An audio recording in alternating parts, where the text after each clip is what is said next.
Up until this year, it looked like head coach Mack Brown was on the path of rebuilding this UNC program. He started by losing small. They lost several games by only one score in his first season back behind the helm. The next year, they took a step forward and improved their record and even looked better on the field. And all thought that this was going to be the year that everything culminated together. They've held on to the same coordinators for the past 3 years, and their star quarterback Sam Howell looked to be turning the corner on a potential Heisman season. They've had stretches where they look like the team that everybody's expected them to look like, but then they go and get blown out by Georgia Tech. This team is a really hard one to peg, and one that can win or lose against almost anybody in the country on any given day. So let's go ahead and jump into some film and see what they like to do on offense and defense to see if Florida State has a chance to steal another game from North Carolina.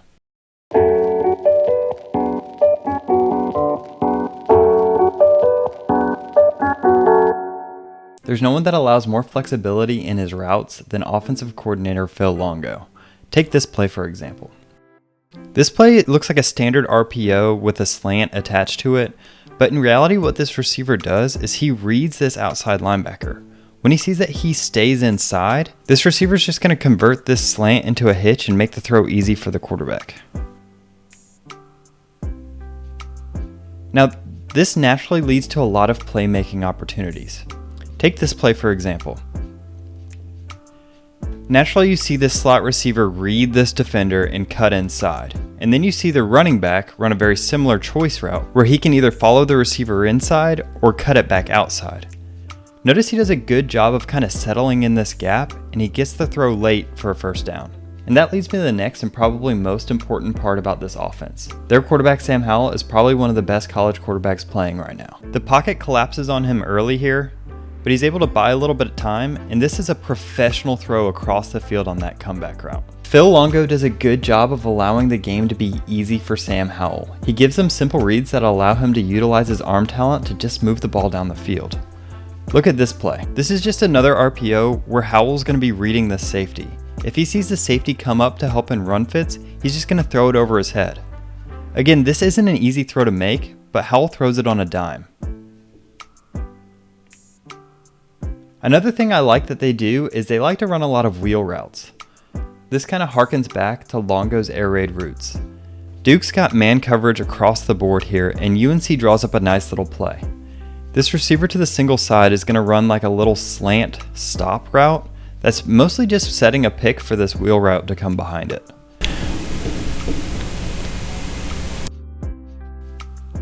But the biggest problem with their offense is the fact that they can't give Sam Howell enough time to make these throws. This isn't helped by the fact that North Carolina just doesn't have the playmakers they had last year, and a lot of times these kids just struggle to get open. These offensive line problems carry over into the running game. Last year, North Carolina loved this little counter action where they'd pull a guard and maybe a tackle and try to wrap around and just get an extra man at the point of attack. But this year, they're getting consistently blown up in the backfield when they try to run this. This has forced them to evolve, and they've kind of moved to this split zone play. This split zone play has zone blocking on the front side, and the tight end pulls around to block this defensive end. This helps them get some double teams at the point of attack and has helped them develop more of a rushing game as the season has gone on. I also really like this play that they run off of it. Everything about it is going to look like split zone, except the tight end is going to slip this block and go out for a route. Now, if you want to beat this UNC offense, you have to get pressure on the quarterback. North Carolina found their most success playing against Virginia. And that's because Virginia liked to sit back and bring only 3 or 4 people, even on downs like this that look like they could be obvious rushing downs. They didn't truly take advantage of North Carolina's weakness, and they allowed Sam Howell to just pick them apart through the air. On defense, North Carolina likes to play aggressively. They base out of this 3-4 front that in modern football can often look like a 3-3 because this strong side linebacker has to cheat out to help with the pass. There's been a lot of people that kind of go to this system because it allows them to be very aggressive and vary their blitzes. And that aggressiveness kind of carries through the whole defense. One of their most popular play calls is called a fire zone. What a fire zone entails is you're bringing 5 people and dropping everybody else back in kind of a soft zone. This pin your ears back aggressive defense can often generate a lot of pressure. But I like it best when they're able to just generate pressure with 4 defenders.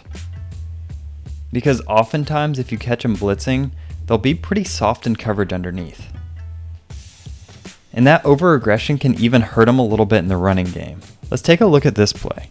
So Georgia Tech was able to tear up their defense, and a lot of that had to do with the extra pressure put on having to defend a running quarterback.